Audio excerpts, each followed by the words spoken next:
Me sunanka? Umar Ali. Dan wace unguwa ne kai? Goron dutse. Ga ka da kayan mata, nawa ya wannan kayan? Na kakanmu ne. A ina ka saka su? A jikina. Yanzu ga ka a hannun 'yan sanda, a ina aka kama ka? A FCE ina shirin shiga. Na ka shiga? Wallahi dama shiga zan yi, wallahi iskanci ne kawai zan je ni. Cikin hostel din mata? Yi wallahi. Wata ce ta kira ka? Wallahi ba wata wacce ta kira ni ba. To dama kun saba zuwa, ka san wanda kake zuwa gurin ta? Wallahi ban saba zuwa ba, ban taɓa zuwa ba. Lalibai kawai zan je na yi. Me za ka yi in kai laliban? Wallahi kawai dai in tattaɓa wata ne wallahi. To ai an ce an same ka da abin kariya na kwaroron roba.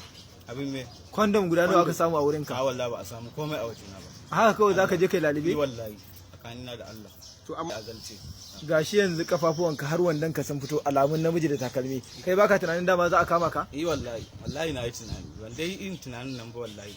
Ka saba yi ne dama? Wallahi ban taɓa yi ba, ban ma To taɓa yanzu saka. tsaya, yanzu ga ka a hannun 'yan sanda, kana da dama ne? Da dama sosai mako wallahi.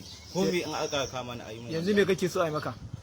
Afuwa nake nema, wallahi ba zan sake ba, ban taɓa saka mata ba Allah. amma da daddare ne kai ka sa alƙafi. Wallahi azalce, ban taɓa saka mata To da ba kafin mu Allah. gani. To cire kayan jikinka a hankali mu ga fuskar ka. Cire su za ka yi gaba ɗaya. Ka cire. Har da jaka? Ajiye jakar. Cire hijabin.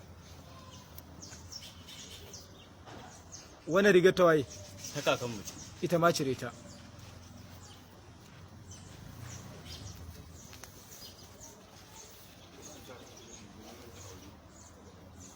Har da bireziya ka sa? Yi wallahi. Ita kuma ina ka samu ta? Ita a gidan mu take. Dama haka ake sawa? Wallahi ban dai san gaci kawai sa. Dama ka saba sawa kenan. Wallahi ban taɓa sa ba sa. Allah ya kiyaye. Amin sa. To har yanzu dai bamu gama tabbatarwa ko mace ce ko namiji ba, cire bireziyan mu gani. Namiji ne kai ko mace? Namiji ne.